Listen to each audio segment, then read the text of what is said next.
بسم اللہ الرحمن الرحیم۔ السلام علیکم ورحمۃ اللہ وبرکاتہ۔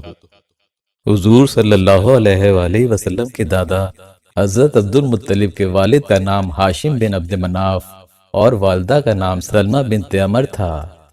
عبد مناف کے 4 بیٹے تھے۔ سب سے بڑے ہاشم یعنی حضرت عبد المطلب کے والد اور سب سے چھوٹے مطلب یعنی حضرت عبد المطلب کے چچا۔ باقی 2 بھائیوں کے نام نوفل اور عبد شمس تھے۔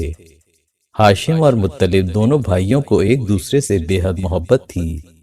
یہ دونوں یکجان 2 قالب تھے اور حسن و جمال میں حیرت انگیز حد تک بے مثل اور پرکشش ہونے کے باعث اہل عرب ان دونوں کو بدران یعنی 2 چاند کہا کرتے تھے۔ تمام احباب سے گزارش ہے کہ ہمارا چینل سبسکرائب کیجیے اور بیل آئیکن پر کلک کیجیے۔ حضرت عبد المطلب کے والد کا انتقال ان کی پیدائش سے چند ماہ قبل فلسطین کے علاقے غزہ میں ہوا، جہاں وہ تجارت کے سلسلے میں گئے ہوئے تھے۔ ان کی والدہ کا تعلق مدینے سے تھا اور وہیں پر مقیم تھیں۔ کچھ عرصے بعد ان کے ہاں ہاشم کا بیٹا پیدا ہوا تو نومولود کا نام شیبہ رکھا، جن کو بعد ازاں عبد المطلب کے نام سے شہرت حاصل ہوئی۔ ہاشم کے بیٹے عبد المطلب یعنی شیبہ اپنی گفتگو، رکھ رکھاؤ اور وزاداری کے اعتبار سے اپنے ساتھیوں میں ممتاز نظر آتے تھے۔ شیبہ اس شخص کو کہتے ہیں جس کے بال سفید ہوں، کیونکہ جب وہ پیدا ہوئے تو اسی وقت سے ان کے کچھ بال سفید تھے۔ اسے بزرگی، سعادت اور دانائی کی علامت سمجھا گیا اور یہ بچہ اسی وقت سے سب کی آنکھوں کا تارا بن گیا، جو دیکھتا قربان ہو جاتا۔ قدرت نے دل موہ لینے والے خصائص عطا فرمائے تھے۔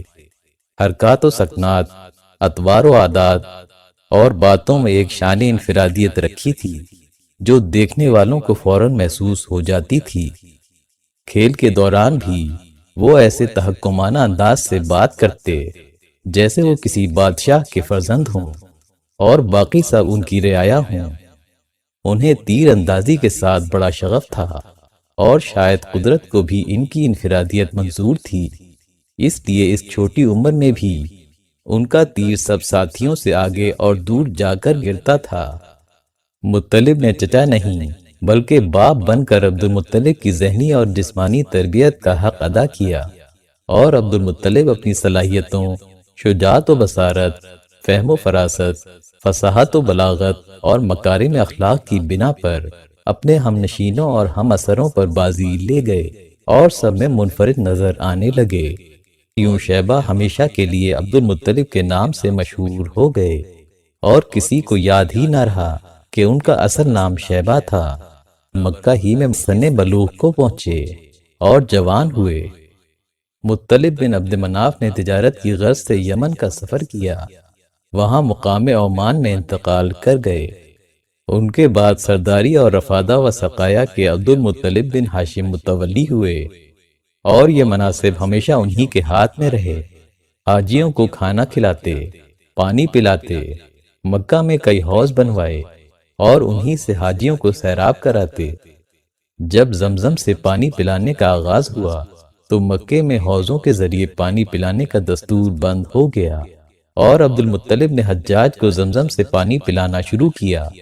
اس کا آغاز اس وقت سے ہوا جب زمزم کو از سر نو کھود کے جاری کیا۔ حضرت عبد المطلب عرب کی نامور جہاں دیدہ اور بزرگ ترین شخصیت تھے۔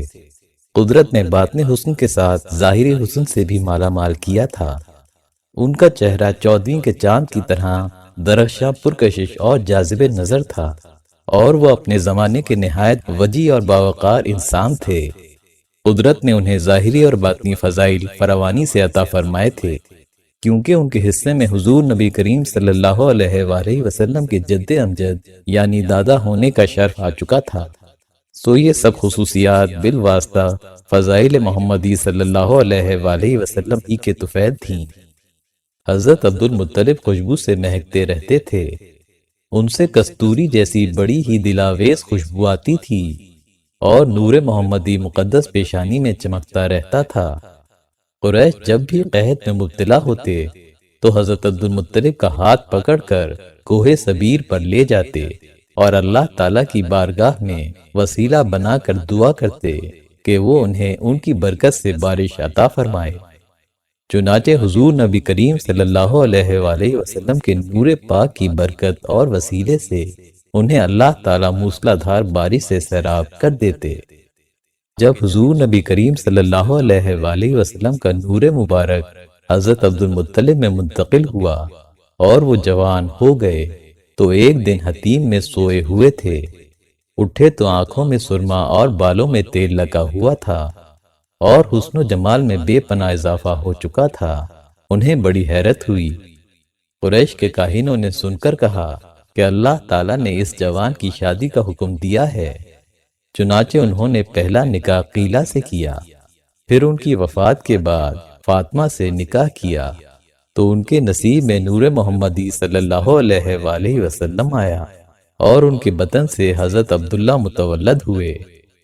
نور محمد کی برکت سے ان کی قوت ارادی، توکل و اعتماد اور حوصلہ مندی کا اظہار اس وقت بھی ہوا جب ابرہہ نے مکہ مکرمہ پر حملہ کر دیا، لیکن آپ نے اس موقع پر بڑے تدبر و شعور، علم و حوصلہ اور استقلال و استقامت سے حالات کا سامنا کیا اور قوم کو ہراساں نہ ہونے دیا اور ثابت کر دیا کہ وہ ایک باتدبیر حکمران اور صاحب بصیرت سردار ہیں۔ حضرت عبد المطلب جب بھی یمن جاتے تو قوم حمیر کے ایک شخص کے یہاں قیام کرتے۔ ایک مرتبہ دوران قیام میں ایک یمنی سے وہیں ملاقات ہوئی جو بہت ہی طویل العمر تھا اور اس نے قدیم کتابیں پڑھی تھیں۔ اس نے حضرت عبد المطلب سے کہا، کیا تو مجھ کو اجازت دیتا ہے کہ تیری ناک کے دونوں نتنیں ٹٹول لوں؟ حضرت عبد المطلب نے اجازت دے دی۔ یمنی نے حضرت عبد المطلب کے نتنوں کے بال دیکھے اور کہا، میں نبوت دیکھ رہا ہوں، ملک اور حکومت دیکھ رہا ہوں، مگر ان دونوں میں سے ایک چیز مجھے قبیلہ بنی زہرہ میں نظر آتی ہے۔ عبد المطلب نے اس سفر سے واپس آ کے خود تو حالہ بنت وحیب بن عبد مناف بن زہرہ سے نکاح کیا اور اپنے بیٹے عبداللہ کا نکاح آمنہ بنت وہب بن عبد مناف بن زہرہ سے کر دیا، جن سے حضرت محمد صلی اللہ علیہ وآلہ وسلم پیدا ہوئے۔ اس طرح اللہ تعالیٰ نے اولاد عبد المطلب کو نبوت و خلافت دونوں عطا فرمائیں۔ ابو نعیم حضرت عبد المطلب کا خواب بیان کرتے ہیں۔ حضرت عبد المطلب نے فرمایا، ایک روز میں حتیم کعبہ میں سو رہا تھا کہ میں نے ایک ایسا خواب دیکھا جس سے میں بے حد خوف زدہ اور پریشان ہو گیا۔ چنانچہ میں خواب کی تعبیر پوچھنے کے لیے قریش کی کاہنہ کے پاس آیا۔ اس نے مجھے دیکھ کر اندازہ کر لیا کہ میرے چہرے کا رنگ اڑا ہوا ہے۔ اس نے مجھ سے پوچھا کہ سردار قریش کو کیا ہوا؟ آپ کے چہرے کا رنگ کیوں اڑا ہوا ہے؟ کیا کوئی حادثہ پیش آ گیا ہے؟ میں نے کہا، ہاں۔ اس کے بعد میں نے اس سے کہا، رات جب کہ میں حجر اسود کے پاس سو رہا تھا، میں نے ایک خواب دیکھا کہ میری پشت سے ایک درخت اگا اور پھیلتا چلا گیا، اس قدر پھیلا کہ اس کی بلندی آسمان سے باتیں کرنے لگی اور شاخیں مشرق اور مغرب تک پھیل گئیں۔ اس درخت سے جو نور کی شعاعیں پھوٹ رہی تھیں، میں نے اس سے زیادہ چمکدار نور کبھی نہیں دیکھا، جن کی روشنی سورج کی روشنی سے 70 گنا زیادہ تھی۔ میں نے دیکھا کہ عرب و عجم کے لوگ اس درخت کو سجدہ کر رہے ہیں۔ یہ درخت ہر گھڑی پھیلتا جا رہا تھا اور ہر گھڑی زیادہ روشن اور زیادہ اونچا ہوتا جا رہا تھا۔ میں نے قریش کی ایک جماعت کو دیکھا جو اس درخت کی شاخوں سے لٹکی ہوئی ہے۔ ساتھ ہی میں نے قریش کی ایک دوسری جماعت کو دیکھا جو اس درخت کو کاٹنے کی کوشش میں ہے، مگر یہ لوگ جب بھی اس کے قریب پہنچے تو میں نے دیکھا کہ ایک نہایت خوبصورت نوجوان کے اتنا معطر اور حسین و جمیل شخص میں نے کبھی نہیں دیکھا۔ وہ نوجوان ان لوگوں کو اس درخت سے پیچھے ہٹا دیتا ہے۔ اس نوجوان میں سے خوشبو کی لپٹیں اٹھ رہی تھیں۔ یہ نوجوان ان لوگوں کو شکست دے دیتا۔ اس شجر نور سے حصول فیض کی غرض سے میں نے بھی اس کی طرف ہاتھ بڑھا دیا تاکہ اس میں سے میں بھی اپنا حصہ حاصل کر لوں، مگر اس تک نہیں پہنچ سکا۔ میں نے پوچھا، یہ کس کا نصیبہ ہے؟ جواب ملا، جو اس سے چمٹ گئے اور تجھ سے سبقت لے گئے وہی اپنا حصہ وصول کر گئے۔ یہ سب کچھ دیکھنے کے بعد میں انتہائی گھبراہٹ اور پریشانی کے عالم میں بیدار ہو گیا۔ یہ خواب سنانے کے بعد میں نے کاہنہ کی طرف دیکھا، اس کے چہرے کا رنگ بدلتا جا رہا تھا۔ آخر وہ بولی، اگر تمہارا خواب سچا ہے تو یقیناً تمہاری پشت سے ایک ایسا ذیشان شخص پیدا ہوگا، مشرق اور مغرب جس کے زیر نگی ہوں گے، اور لوگ اس کے پیروکار اور فرما بردار ہوں گے۔ حضرت عبد المطلب ابو طالب سے کہتے کہ میرا خیال ہے وہ مولود مسعود تم ہی ہو۔ بعثت نبوی کے بعد ابو طالب یہی خواب سنایا کرتے اور کہتے، اللہ کی قسم، وہ شجر مبارک جو ان کے والد عبد المطلب نے خواب میں دیکھا تھا ابو القاسم الامین نبی کریم علیہ الصلاۃ والتسلیم ہیں۔ حضرت عبد المطلب اسی صبح نور کے تڑکے صحن کعبہ میں رونق افروز تھے کہ یکدم انقلاب آ گیا۔ سارے بت درہم برہم ہو گئے، اوندھے منہ ایسے گرے جیسے کسی نے انہیں زمین پر پٹخ دیا ہو، اور ساتھ ہی دیوار کعبہ سے ایک دلکش آواز گونجی، وہ مختار و مصطفیٰ صلی اللہ علیہ وآلہ وسلم پیدا ہو گئے ہیں جن کے ہاتھوں کفار شکست کھا جائیں گے۔ ابھی وہ صورتحال پر غور ہی کر رہے تھے اور اس انقلاب آفرین واقعے پر حیرت زدہ تھے کہ اتنے میں حضرت آمنہ کا پیغام ان کے پاس پہنچ گیا کہ قدرت نے آپ کو پوتا عطا فرمایا ہے۔ یہ پرمسرت اور روح پرور خوشخبری سنتے ہی حضرت عبد المطلب گھر پہنچے۔ حضرت آمنہ رضی اللہ تعالی عنہا نے اس دوران جو عجائبات دیکھے تھے اور انہیں جو ہدایات و بشارات دی گئی تھیں وہ سب حضرت عبد المطلب کو بتا دی۔ حضرت عبد المطلب اس عطائے ربانی پر مجسم شکر بن گئے۔ وہ اظہار تشکر کے لیے نومولود کو کعبۃ اللہ میں لے گئے، وہاں کھڑے ہو کر رب کے حضور نومولود کے لیے دعا کی، اور رب کائنات نے جو نعمت انہیں بخشی اس عطائے عظیم پر تشکر کے آنسوؤں کا نذرانہ پیش کیا اور فرمایا، سب تعریفیں اس ذات کے لیے ہیں جس نے مجھے یہ پاکیزہ بچہ عطا کیا ہے، وہ گہوارے میں ہی سب بچوں سے لائق فائق ہے، میں اسے بیت اللہ کی پناہ میں دیتا ہوں تاکہ کہ وہ نوجوانوں کو کفایت کرنے والا ہو جائے اور میں اس کو توانا و طاقتور دیکھوں۔ پھر حضرت عبد المطلب آسمانی مہمان کو گھر لے آئے۔ حضرت ابن عباس سے روایت ہے کہ جب حضرت صلی اللہ علیہ وآلہ وسلم پیدا ہوئے تو ولادت کے 7ویں دن آپ کے دادا عبد المطلب نے ایک بھیڑ ذبح کر کے آپ کا عقیقہ کیا اور آپ کا نام محمد رکھا۔ یہ نام اس وقت تک عربوں میں نہیں رکھا جاتا تھا۔ چنانچہ قریش نے عبد المطلب سے کہا، اے ابو الحارث، کیا وجہ ہے کہ تم نے اس بچے کا نام اس کے باپ دادا کے نام پر نہیں رکھا بلکہ محمد رکھا؟ ایک روایت میں یہ الفاظ ہیں کہ حالانکہ یہ نام نہ تمہارے باپ دادا میں سے کسی کا ہے اور نہ تمہاری قوم ہی میں کسی کا ہے۔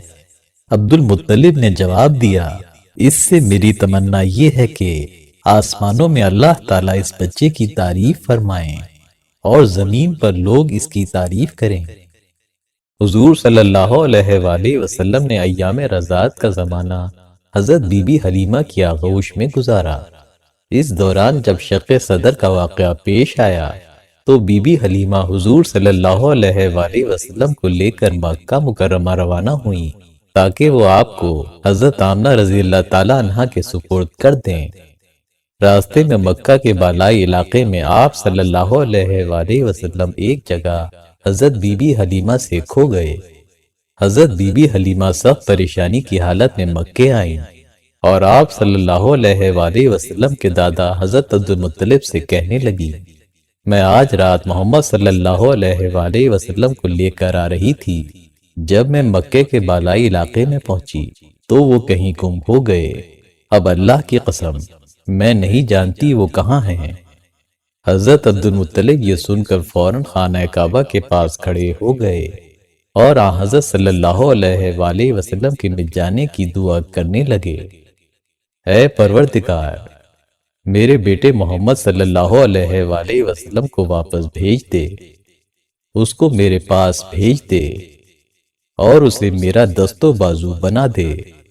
تو انہیں آسمان سے آواز آئی کہ کوئی یہ کہہ رہا ہے، لوگوں پریشان مت ہو، محمد صلی اللہ علیہ وآلہ وسلم کا پروردگار موجود ہے، وہ نہ ان کو رسوا کرے گا اور نہ ضائع ہونے دے گا۔ عبد المطلب نے کہا کہ ان کو ہمارے پاس کون پہنچائے گا؟ آواز آئی، وہ تہامہ کی وادی میں شجر یمنی کے پاس ہیں۔ عبد المطلب اسی وقت سوار ہو کر اس طرف روانہ ہوئے، ان کے پیچھے پیچھے ورقہ بن نوفل بھی گئے۔ غز جب یہ دونوں اس جگہ پہنچے تو انہوں نے دیکھا کہ حضور نبی کریم صلی اللہ علیہ وآلہ وسلم ایک درخت کے نیچے کھڑے ہوئے ہیں۔ یہ درخت بہت زیادہ گھنا اور شاخوں والا تھا۔ عبد المطلب نے آپ سے پوچھا، بیٹے تم کون ہو؟ آپ صلی اللہ علیہ وآلہ وسلم نے فرمایا کہ میں محمد ابن عبداللہ ابن عبد المطلب ہوں۔ اس پر عبد المطلب نے کہا، تم پر میری جان قربان ہو، میں ہی تمہارا دادا عبد المطلب ہوں۔ اس کے بعد عبد المطلب نے آپ کو اٹھا کر سینے سے لگایا اور رونے لگے۔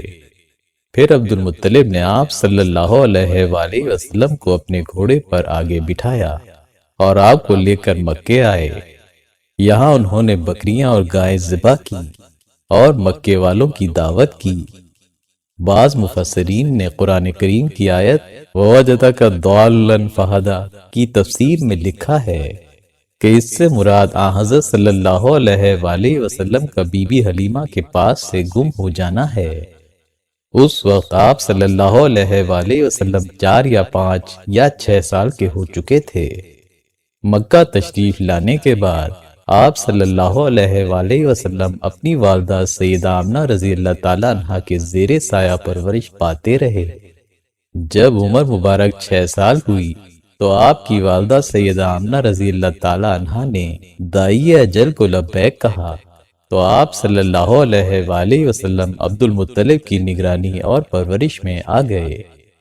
حضور نبی کریم صلی اللہ علیہ وآلہ وسلم کے دادا حضرت عبد المطلب اپنی سلبی اولاد سے بھی زیادہ آپ صلی اللہ علیہ وآلہ وسلم کے ساتھ محبت و شفقت سے پیش آتے، کمال تقرب کا برتاؤ کرتے، ہمیشہ اپنے نزدیک ہی رکھتے۔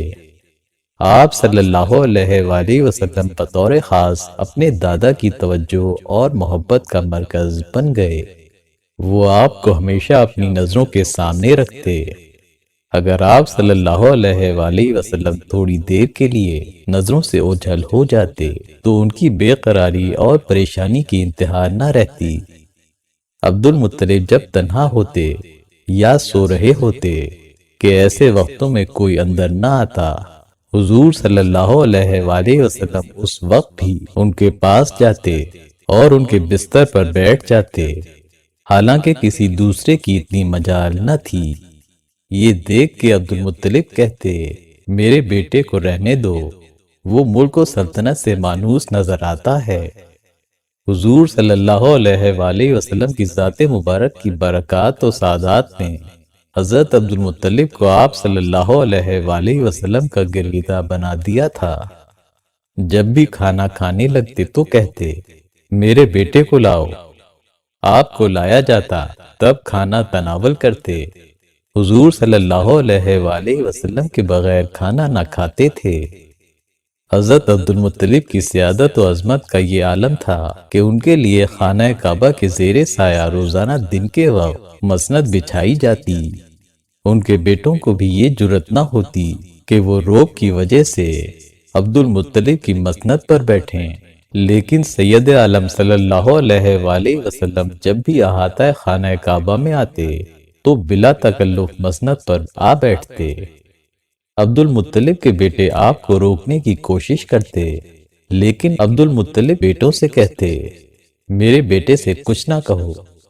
پھر آپ صلی اللہ علیہ وآلہ وسلم کی پشت پر شفقت و محبت سے ہاتھ پھیرتے ہوئے فرماتے، بلا شبہ میرے بیٹے کی بڑی شان ہے۔ ابو نعیم نے حضرت ابن عباس رضی اللہ تعالیٰ عنہ سے اسی طرح روایت کیا ہے کہ حضرت عبد المطلب فرماتے کہ میرے بیٹے کو چھوڑ دو کہ وہ مسند پر بیٹھا رہے، وہ اپنی ذات کے بارے میں شعور اور معرفت رکھتا ہے، اور مجھے امید ہے کہ وہ ایسے اعلیٰ مرتبے پر پہنچے گا کہ نہ اس سے پہلے کوئی پہنچا اور نہ بعد میں پہنچ سکے گا۔ ایک روایت میں ہے کہ میرے بیٹے کو میری اسی مسند پر ہی واپس بھیج دو، اس لیے کہ اس کی طبیعت اسے خود یہ احساس دلاتی ہے کہ وہ ایک عظیم بادشاہی کرے گا اور اس کی شان بڑی نرالی ہوگی۔ حضور صلی اللہ علیہ وآلہ وسلم ہمیشہ حضرت عبد المطلب کے پاس بیٹھ جاتے۔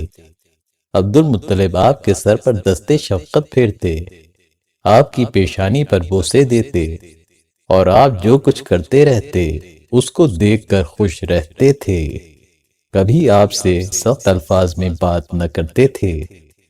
بنی مدلج کے کچھ لوگوں نے جو قیافہ شناس تھے اور چہرہ مہر دیکھ کر آدمی کے مستقبل کے متعلق بتلا دیا کرتے تھے، ایک دفعہ عبد المطلب سے کہا، اس بچے کی حفاظت کرو، اس لیے کہ مقام ابراہیم پر حضرت ابراہیم کے قدم کا جو نشان ہے اس سے مشابہت رکھنے والا قدم ہم نے اس بچے کے سوا کسی کا نہیں دیکھا۔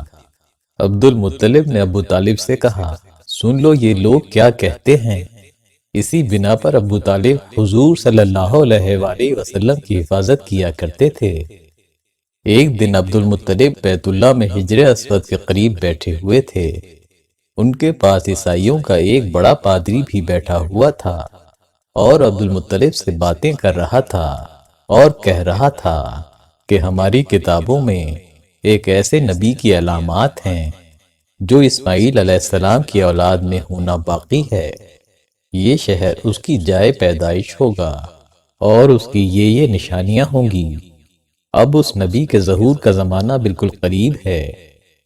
اتنے میں حضور نبی کریم صلی اللہ علیہ وآلہ وسلم تشریف لائے اور مسند پر بیٹھ گئے۔ پادری کی نظر آپ صلی اللہ علیہ وآلہ وسلم پر پڑی تو وہ دنگ رہ گیا۔ اس نے فوراً آپ کی آنکھوں میں تیرتے ہوئے سرخ ڈوروں کا جائزہ لیا اور پشت مبارک اور قدموں کو دیکھا، یعنی جن جگہوں پر علامتیں پائے جانے کے متعلق وہ جانتا تھا، اور پھر ایک دم بول اٹھا، وہ نبی یہی ہیں، یہ تمہارے کیا ہوتے ہیں؟ عبد المطلب نے کہا، یہ میرا بیٹا ہے۔ پادری بولا، مگر ہم اپنی کتابوں میں تو یہ لکھا ہوا پاتے ہیں کہ یہ نبی یتیم ہوگا۔ تب عبد المطلب نے کہا، ایسا ہی ہے، یہ میرا پوتا ہے، اس کے ماں باپ فوت ہو چکے ہیں۔ پادری نے کہا، اس کی حفاظت کیا کرو۔ پھر عبد المطلب نے اپنے بیٹوں سے کہا، اپنے بھتیجے کی پوری طرح حفاظت کرو، کیونکہ تم نے سن ہی لیا ہے کہ اس کے متعلق کیا کہا جا رہا ہے۔ ام ایمن سے روایت ہے کہ جس زمانے میں نبی کریم صلی اللہ علیہ وآلہ وسلم کی میں پرورش اور دیکھ بھال کرتی تھی تو ایک دن آپ کی طرف سے غافل ہو گئی۔ مجھے اس وقت پتہ نہیں تھا کہ آپ کہاں ہیں کہ اچانک عبد المطلب وہاں پہنچ گئے اور کہنے لگے، اے برکا، تمہیں معلوم ہے مجھے میرا بیٹا کہاں ملا؟ میں نے کہا، مجھے نہیں معلوم۔ کہنے لگے، میں نے اس کو بچوں کے ساتھ اس درخت کے پاس پایا۔ تم میرے بیٹے کی طرف سے اس طرح غافل مت ہوا کرو، اس لیے کہ اہل کتاب کہتے ہیں کہ یہ اس امت کا نبی ہوگا۔ اب مجھے ان کی طرف سے اس کے متعلق اندیشہ پیدا ہو گیا ہے۔ اسی طرح عبد المطلب کی حضرت صلی اللہ علیہ وآلہ وسلم سے محبت کا یہ حال تھا کہ وہ جب بھی کھانا کھانے بیٹھتے تو کہتے کہ میرے بیٹے کو میرے پاس لاؤ۔ جب بھی کھانا آتا تو عبد المطلب حضرت صلی اللہ علیہ وآلہ وسلم کو ہمیشہ اپنے برابر میں یا اکثر اپنی گود میں بٹھایا کرتے، اور سب سے اچھا کھانا حضرت صلی اللہ علیہ وآلہ وسلم کو دیتے تھے۔ حیدر ابن معاویہ عامر سے روایت ہے، ایک مرتبہ جاہلیت کے زمانے میں حج کے لیے مکہ گیا۔ وہاں میں بیت اللہ کا طواف کر رہا تھا کہ میں نے ایک ایسے شخص کو دیکھا جو بہت لمبے قد کا تھا۔ وہ بیت اللہ کا طواف کر رہا تھا اور کہہ رہا تھا، اے میرے پروردگار، میری سواری کو محمد صلی اللہ علیہ وآلہ وسلم کی طرف پھیر دے اور اسے میرا دست و بازو بنا۔ دریافت کرنے پر معلوم ہوا کہ یہ قریشی سردار عبد المطلب ہیں۔ ان کے پاس بہت سے اونٹ ہیں۔ اگر ان میں سے کوئی اونٹ گم ہو جاتا ہے تو اس کی تلاش میں یہ اپنے بیٹوں کو بھیجتے ہیں۔ اگر ان کو نہ ملے تو پھر یہ اپنے پوتے کو بھیجتے ہیں۔ اپنے اس پوتے کو یہ جس کام اور جس مقصد کے لیے بھی بھیجتے ہیں وہ اس میں ضرور کامیاب ہوتا ہے۔ اب انہوں نے اس کو ایک ایسے کام کے لیے بھیجا ہے جس میں ان کے بیٹے ناکام ہو گئے ہیں اور اس کو گئے ہوئے دیر ہو گئی ہے، اس لیے عبد المطلب پریشان ہو کر یہ دعا مانگ رہے ہیں۔ راوی کہتے ہیں کہ تھوڑی ہی دیر گزری تھی کہ میں نے دیکھا حضرت صلی اللہ علیہ وآلہ وسلم اونٹ کو لیے تشریف لا رہے ہیں۔ عبد المطلب نے آپ صلی اللہ علیہ وآلہ وسلم کو دیکھ کر کہا، میرے بیٹے، میں تمہاری طرف سے اتنا فکر مند اور غمگین ہو گیا تھا کہ شاید اس کا اثر میرے دل سے کبھی نہ جائے۔ مخزمہ بن نوفل نے اپنی والدہ رقیقہ سے، جو کہ حضرت عبد المطلب کی ہم عمر تھیں، روایت کی کہ قریش کو مسلسل کئی سال بڑے سخت قحط اور خشک سالی کا سامنا کرنا پڑا، یہاں تک کہ مال و متاع بھی ختم ہو گیا، جس کی بنا پر بیچاروں کی ہڈیاں بھی چٹک گئیں اور جانوں پر بن گئی۔ چنانچہ کہتی ہیں کہ میں ایک روز سو رہی تھی یا غنودگی کی حالت میں تھی کہ دفتر نے غیبی آواز سنی کہ اے گروہ قریش، وہ نبی جو تمہارے درمیان مبعوث ہونے والا ہے اس کے ظہور کا زمانہ قریب آ گیا ہے۔ تم لوگ بارش اور خوشحالی کے لیے دعا کیوں نہیں مانگتے؟ لہٰذا ایسے شخص کو مخصوص کرو جو حسب و نسب میں بہتر اور جسامت میں عظیم، رنگ میں صاف و سفید اور جلد میں نازک و لطیف ہو۔ اس کی پلکیں دراز اور گھنی، ناک ستواں اور رخسار شاداب و حسین ہوں۔ اسے وہ فخر حاصل ہے کہ اس پر لوگوں کی حاجتیں موقوف ہیں۔ اس قحط اور خشکسالی سے نجات کا طریقہ یہ ہے کہ مذکورہ علامات کا حامل شخص، اس کے بیٹے اور پوتے دعاؤں کے لیے مخصوص ہو جائیں اور تمام قبائل عرب سے ایک ایک فرد ان کے ساتھ آ کر شریک ہو اور تمام افراد پانی سے غسل کریں، خوشبو لگائیں، رکن کعبہ کو بوسہ دیں، 7 مرتبہ طواف کعبہ کریں، پھر سب لوگ جبل ابو قبیس پر چڑھیں۔ بعد ازاں وہ مذکورہ علامات کا حامل شخص اللہ سے بارش کے لیے التجا و دعا کرے، باقی تمام لوگ آمین کہیں۔ اس کے بعد تم لوگوں کو حسب ضرورت سیراب کر دیا جائے گا۔ میں جب صبح کو بیدار ہوئی تو میرا دل خوف زدہ اور دماغ چکرا رہا تھا۔ میں نے اپنے خواب کا ذکر قریش سے کیا تو ہر شخص نے یہی کہا کہ جو علامات تم بیان کر رہی ہو وہ سردار عبد المطلب کے سوا کسی میں نہیں۔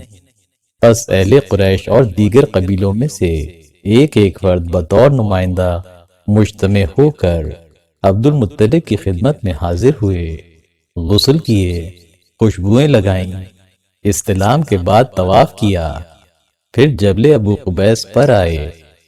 عبد المطلب پہاڑ کی چوٹی پر کمسن پوتے یعنی رسول اللہ صلی اللہ علیہ وآلہ وسلم کو کندھوں پر لے کر کھڑے ہو گئے۔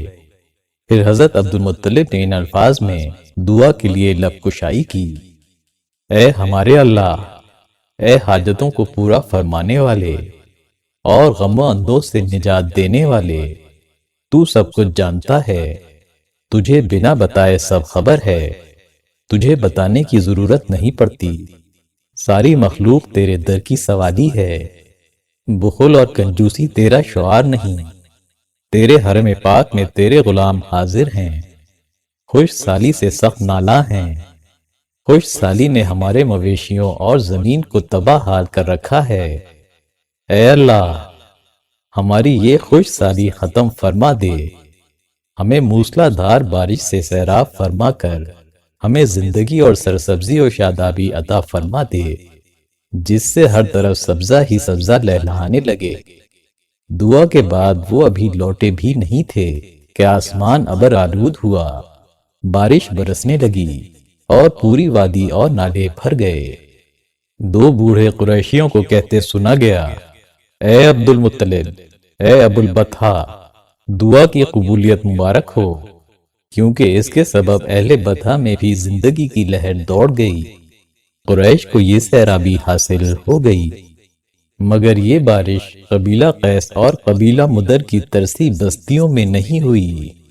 چنانچہ جب ان کو مکے کے اس واقعے کا پتہ چلا تو ان قبیلوں کے سب سردار جمع ہوئے اور کہنے لگے، ہم اس زبردست قحط اور خشک سالی کا شکار ہیں، مگر اللہ نے قریش کو عبد المطلب کے ذریعے سیرابی عطا فرما دی ہے، اس لیے سب ان کے پاس چلو، شاید وہ اللہ تعالیٰ سے تمہارے بارے میں بھی دعا کریں۔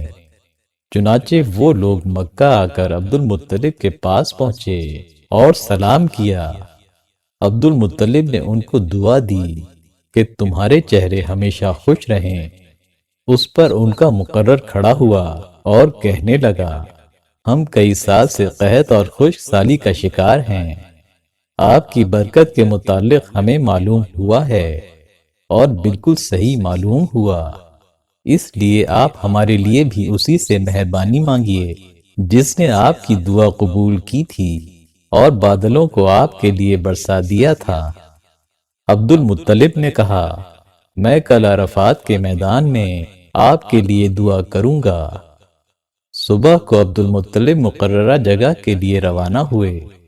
ان کے ساتھ دوسرے لوگوں کے علاوہ ان کے بیٹے اور رسول اللہ صلی اللہ علیہ وآلہ وسلم بھی تھے۔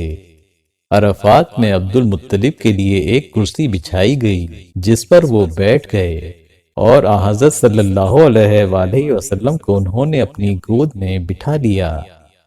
پھر عبد المطلب کھڑے ہوئے اور ہاتھ اٹھا کر یوں دعا کرنے لگے، اے اللہ، چمکنے والی بجلی کے پروردگار اور کڑکنے والی گرج کے مالک، پالنے والوں کے پالنے والے اور مشکلات کو آسان کرنے والے، یہ قبیلہ قیس اور قبیلہ مدر کے آدمی ہیں جو بہترین لوگ ہیں، ان کے دماغ پراگندہ ہو گئے اور کمریں جھک گئیں، یہ تجھ سے اپنی لاچاری اور بے کسی کی فریاد کرتے ہیں اور جان و مال کی بربادی کی شکایت کرتے ہیں، بس اے اللہ ان کے لیے خوب برسنے والے بادل بھیج دے اور آسمان سے ان کے لیے رحمت عطا فرما تاکہ ان کی زمین سرسبز ہو جائے اور ان کی تکلیفیں دور ہو جائیں۔ عبد المطلب نے ابھی اپنی دعا پوری نہیں کی تھی کہ ایک سیاہ اور پانی سے بھری ہوئی بدلی اٹھی اور عبد المطلب کی طرف آئی، اور اس کے بعد قبیلہ قیس اور قبیلہ بنی مدر کی بستیوں کی طرف اس کا رخ ہو گیا۔ یہ دیکھ کر عبد المطلب نے کہا، اے گروہ قیس و قبیلہ، جاؤ تمہیں سیرابی حاصل ہو گئی۔ چنانچہ وہ لوگ اسی وقت واپس ہو گئے اور اس طرح سیراب ہوئے۔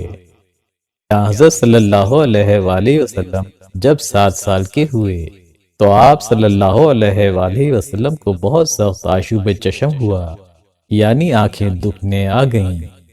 مکہ میں آپ کا علاج کیا گیا مگر کوئی فائدہ نہ ہوا۔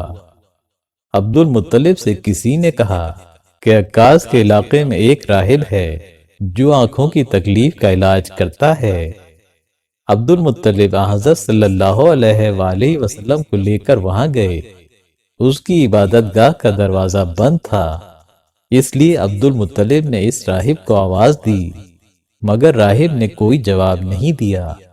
اچانک عبادت گاہ میں شدید زلزلہ آیا اور راہب کو یہ ڈر ہوا کہ کہیں عمارت اس پر ہی نہ گر جائے، اس لیے ایک دم باہر نکل آیا اور اس نے عبد المطلب سے کہا، جنہیں غالباً وہ پہچانتا تھا، اے عبد المطلب، یہ لڑکا اس امت کا نبی ہے، اگر میں باہر نہ نکل آتا تو یہ عبادت گاہ یقیناً میرے اوپر گر پڑتی۔ اس لڑکے کو لے کر فوراً لوٹ جاؤ اور اس کی حفاظت کرو کہ کہیں اہل کتاب میں سے کوئی اسے نقصان نہ پہنچا دے۔ اس کے بعد اس نے آپ کی آنکھوں کا علاج کیا اور کچھ دوا ساتھ کر دی۔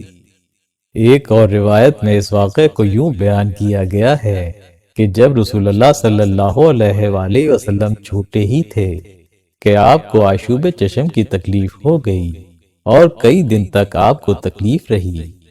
کسی نے عبد المطلب سے کہا کہ مدینے اور مکے کے بیچ میں ایک راہب ہے جو آشوب چشم کا علاج کرتا ہے، اس کے ہاتھوں میں ایک مخلوق شفا حاصل کر چکی ہے۔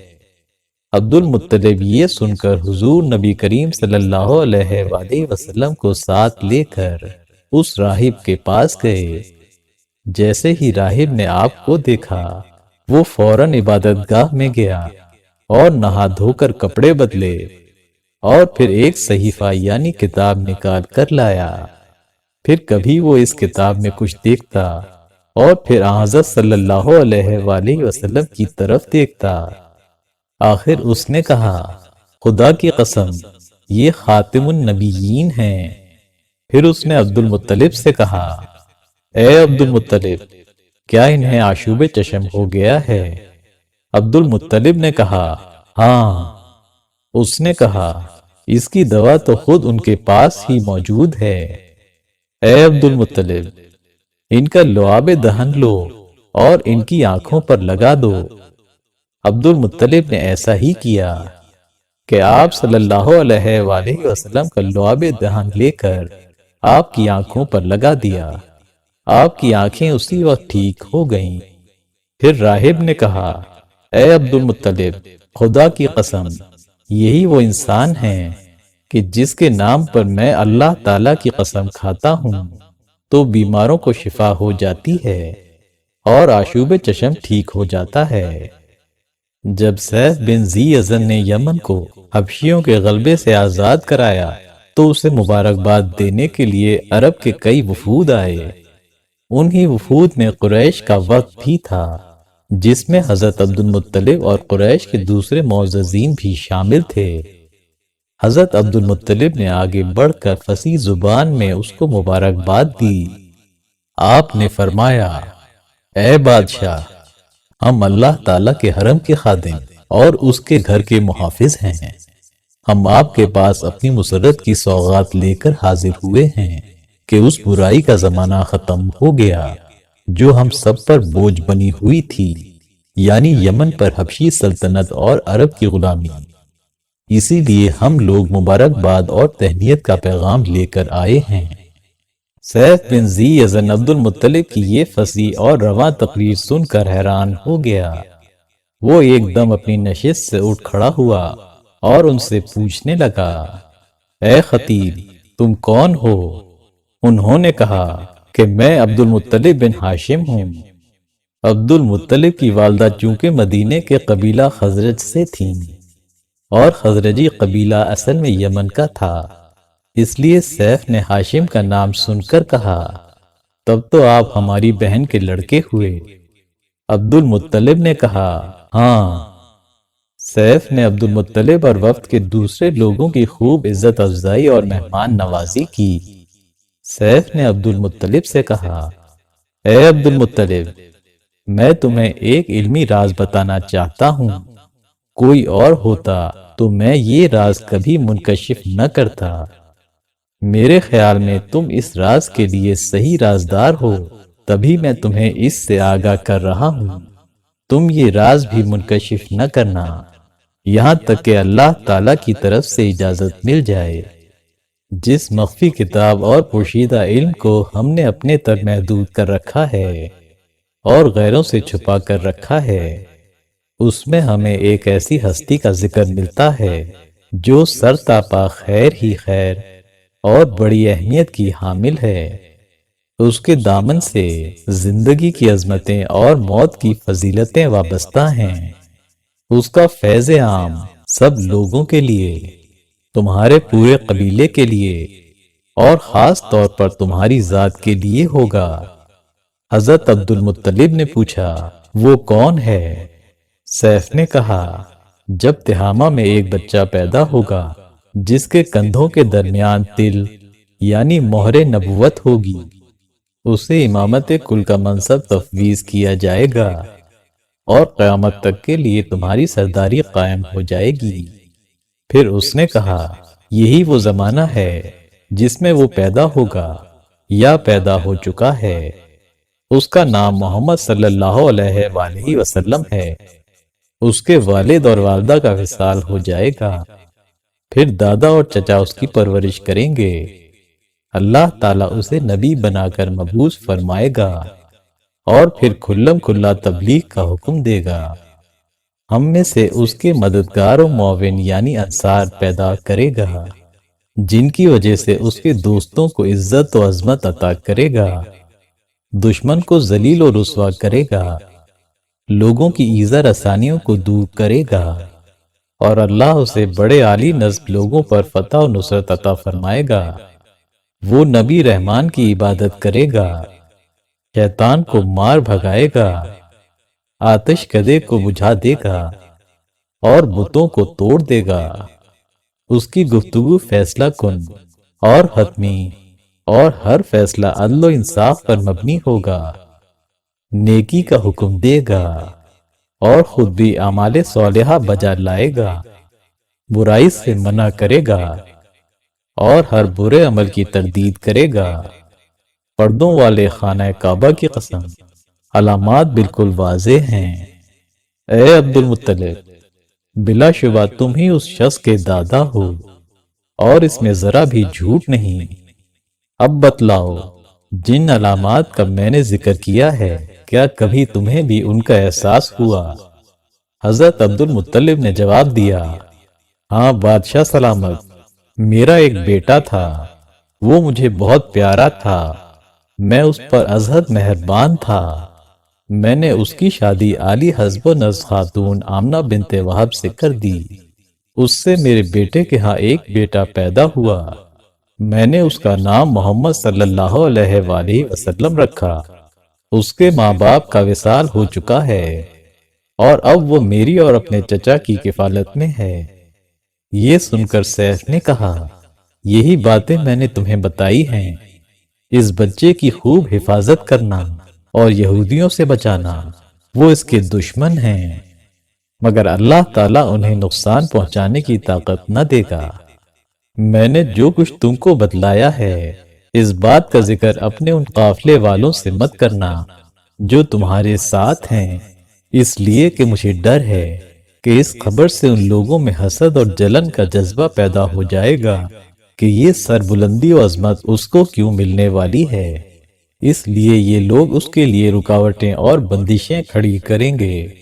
اس میں کوئی شک نہیں ہے کہ اس قسم کی حرکتیں یہ لوگ یا تو خود کریں گے یا اگر یہ اس وقت تک زندہ نہ رہے تو ان کی اولادیں کریں گی۔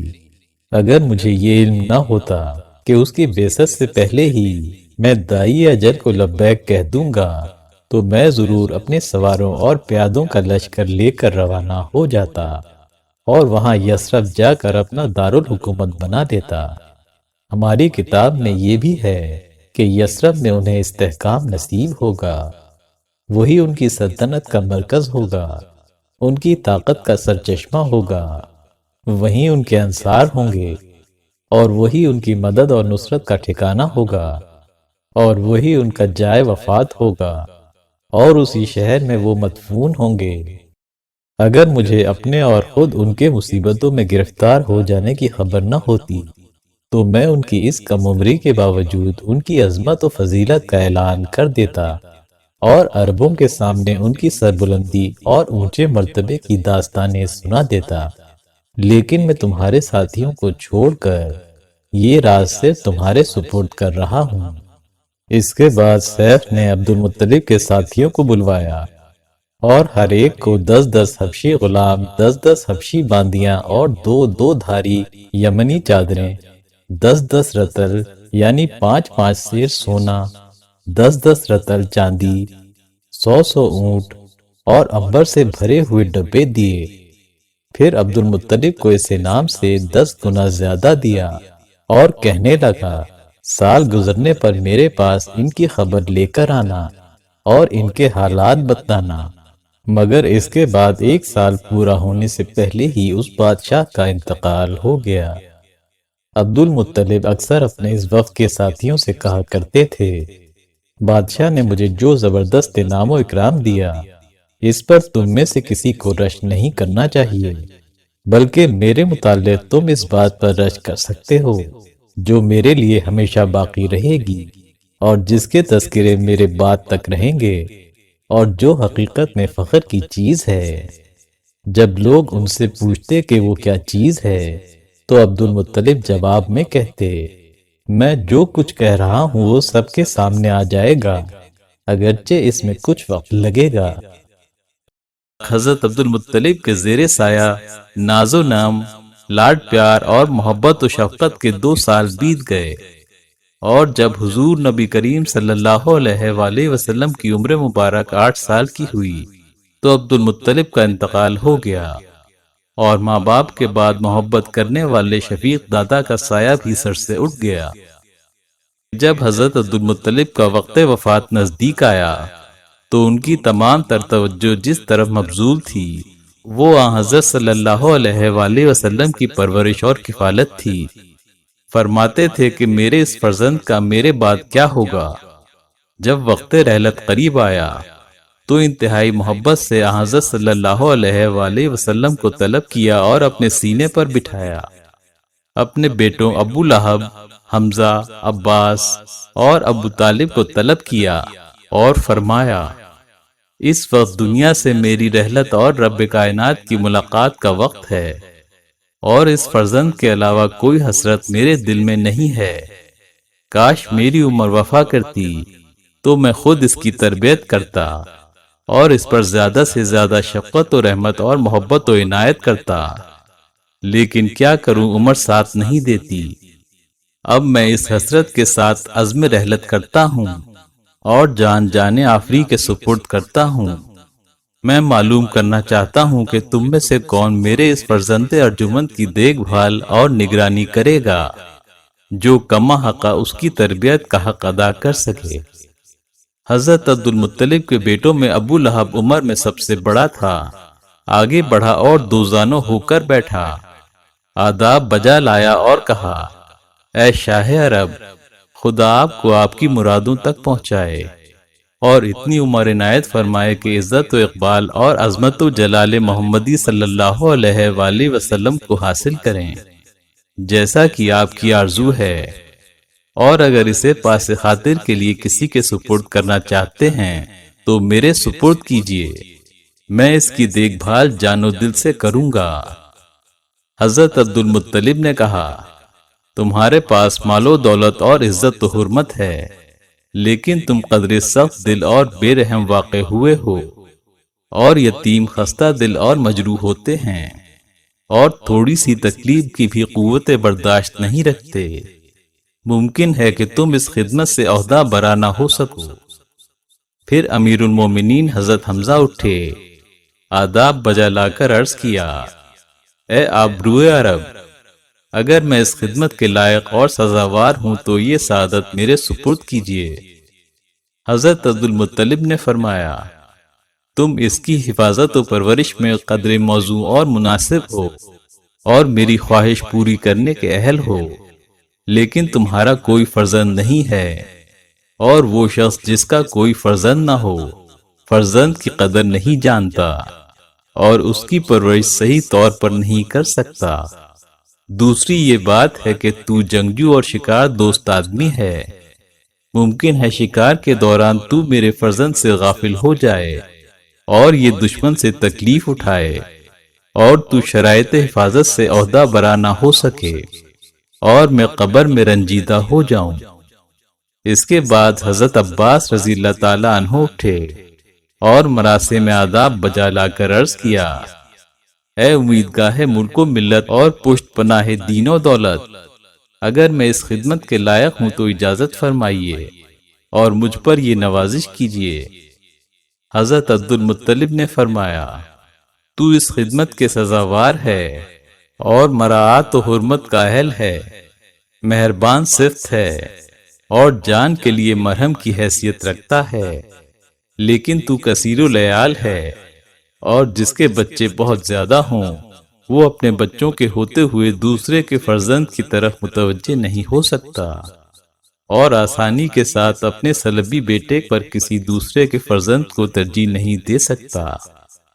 اس کے بعد حضرت ابو طالب اٹھے اور اپنے والد بزرگوار کی خدمت میں دعاؤں کے جواہرات نچھاور کیے اور فرمایا، اے سردار قریش اور اے اہل عرب کی راحتوں کا سرمایہ، مجھے اس مہم کے اہتمام اور اس مقصد کو پورا کرنے میں دلی خوشی ہوگی، لیکن بڑے بھائیوں کی عزت کا خیال دامنگیر تھا، اس لیے سب سے آخر میں عرض گزار ہوں۔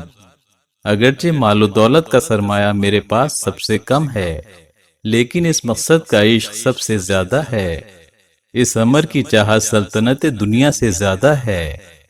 اگر مناسب سمجھیں تو یہ گوہر نایاب محمد صلی اللہ علیہ وآلہ وسلم مجھے عنایت فرما دیجئے۔ حضرت عبد المطلب نے فرمایا، اس خدمت کے لائق اور اس دولت کا سزاوار تو ہی ہے، کیونکہ تو نرم دل اور شیریں گفتار ہے اور عہد و پیمان کو نبھانے والا ہے۔ امور حاکمیت میں میرا معاون و مددگار اور تربیت و پرورش محمد صلی اللہ علیہ وآلہ وسلم میں میرا مشیر رہا ہے۔ جس مہم میں میں عاجز آ جاتا تجھے بلاتا، تیرے ارشادات و مراعات کو غور سے دیکھتا اور تیری باتوں کو توجہ سے سنتا، پھر جب میں تیرے مشوروں کے مطابق عمل کرتا تو اس مہم کو سر کر لیتا۔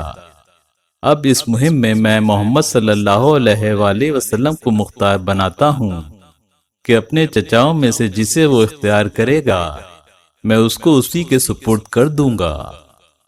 پھر حضرت صلی اللہ علیہ وآلہ وسلم کی طرف متوجہ ہو کر کہا، اے میری آنکھوں کے نور اور اے میرے پسندیدہ فرزند، میں تیرا داغ حسرت سینے میں چھپائے دنیا سے رخصت ہوتا ہوں، تم اپنے چچاؤں میں سے کس کو اختیار کرتے ہو؟ حضرت صلی اللہ علیہ وآلہ وسلم اٹھ کر حضرت ابو طالب سے بغلگیر ہوئے اور ان کے زانوں پر بیٹھ گئے۔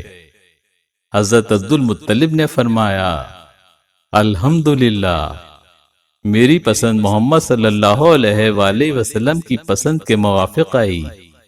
پھر حضرت ابو طالب کو وصیت کی اور حضور صلی اللہ علیہ وآلہ وسلم کی تربیت کے متعلق تعلیم دیتے ہوئے کہا، اے ابو طالب، خیال رکھنا اس در گرہ مایا کی کس طرح حفاظت کرے گا جسے باپ کی ہوا تک نہیں لگی اور والدہ کی شفقت کو نہیں دیکھا۔ اے ابو طالب، اس فرزند کو اپنے جسم میں دل کی مانند سمجھنا۔ میں باقی اولاد کے متعلق وصیت کو موقوف کر کے خصوصیت کے ساتھ تجھے صرف اس کے متعلق وصیت کرتا ہوں کیونکہ تم اور اس کا باپ ایک ہی ماں سے ہو، اور تیرے اور محمد صلی اللہ علیہ وآلہ وسلم کے درمیان جس قدر زیادہ محبت ہوگی اس کی بدولت تو دوسرے تمام لوگوں سے ممتاز ہوگا۔ اے ابو طالب، اگر تجھے زمانہ بعثت مل جائے تو تجھے معلوم ہو جائے گا کہ اس فرزند ارجمند کے اوصاف و کمال اور نعمت جلال کے متعلق جو کچھ میں نے کہا ہے دانش و فراست کی روح سے کہا ہے۔ مجھے اس کے حالات سے تمام مخلوقات سے زیادہ علم ہے، اگر ہو سکے تو اس کی اتباع کرنا اور قطعاً تقصیر نہ کرنا، کما حق اس کی مدد و اعانت کرنا، کیونکہ وہ جلد ہی قوم کا سردار بلکہ تمام اولاد آدم اور 18,000 عالم کا سرور و سردار ہو جائے گا، اور وہ سعادت و نیک بختی جہاں تک ہمارے کسی بھی آباء و اجداد میں سے کسی کی رسائی تک نہ ہو سکی اور اس کا عشر عشیر بھی کسی نے نہیں دیکھا ہوگا، وہ حاصل کر لے گا اور اس کی بلندیوں کو پالے گا۔ تجھے چاہیے کہ اس کی یتیمی اور تنہائی پر شفقت و مہربانی کرے۔ پھر فرمایا، کیا تو نے میری وصیت کو قبول کیا؟ حضرت ابو طالب نے کہا، میں نے قبول کیا۔ انہوں نے کہا، میرا خدا گواہ ہے اور عالم و غیوب دلوں کے رازوں سے آگاہ ہے۔ پھر حضرت عبد المطلب نے کہا، میری طرف ہاتھ بڑھاؤ۔ حضرت ابو طالب نے ہاتھ بڑھا دیا۔ حضرت عبد المطلب نے ان کے ہاتھ پر ہاتھ رکھ کر کہا، اب موت میرے لیے آسان ہو گئی ہے۔ پھر حضور صلی اللہ علیہ وآلہ وسلم کے سر اور چہرے کو بوسے دیے اور آپ صلی اللہ علیہ وآلہ وسلم کی خوشبو کو سونگھا اور کہا، میں اس بات کی شہادت دیتا ہوں کہ میں نے کسی بھی فرزند کے سر سے ایسی عمدہ اور بہترین خوشبو نہیں سونگھی جیسی کہ تمہارے سر سے سونگھی ہے۔ جب عبد المطلب کا وقت رحلت قریب آیا تو انہوں نے حضرت ابو طالب کو اپنے پاس بلایا اور حضرت صلی اللہ علیہ وآلہ وسلم کو ان کے سپرد کیا، کیونکہ حضرت ابو طالب حضور صلی اللہ علیہ وآلہ وسلم کے سگے چچا تھے، اور ان کو وصیت فرمائی کہ میرے مرنے کے بعد اپنے بھتیجے کو تنہائی کا احساس نہ ہونے دینا، اپنی اولاد سے بڑھ کر انہیں شفقت دینا، ہر آڑے وقت میں ان کے لیے سینہ سپر ہو جانا اور ہر میدان میں ان کی مدد کرنا۔ یہ وصیت کر کے وہ مطمئن ہو گئے اور واقعہ فیل کے 8 سال بعد خالق حقیقی سے جا ملے۔ انتقال کے وقت حضرت عبد المطلب کی عمر 95 سال تھی۔ یہ بھی کہا گیا ہے کہ 120 سال کی عمر ہوئی، اور یہ بھی روایت ہے کہ 140 سال کی تھی۔ ایک قول یہ بھی ہے کہ عبد المطلب کی عمر 92 سال ہوئی۔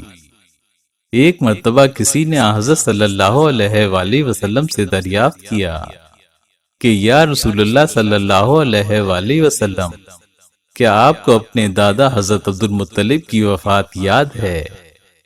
آپ صلی اللہ علیہ وآلہ وسلم نے فرمایا، ہاں، اور اس وقت میں 8 سال کا تھا۔ حضرت ام ایمن بیان کرتی ہیں کہ جب حضرت عبد المطلب کا انتقال ہوا تو حضرت صلی اللہ علیہ وآلہ وسلم ان کے پلنگ کے پیچھے کھڑے ہوئے رو رہے تھے۔ اس وقت آپ کی عمر 8 سال تھی۔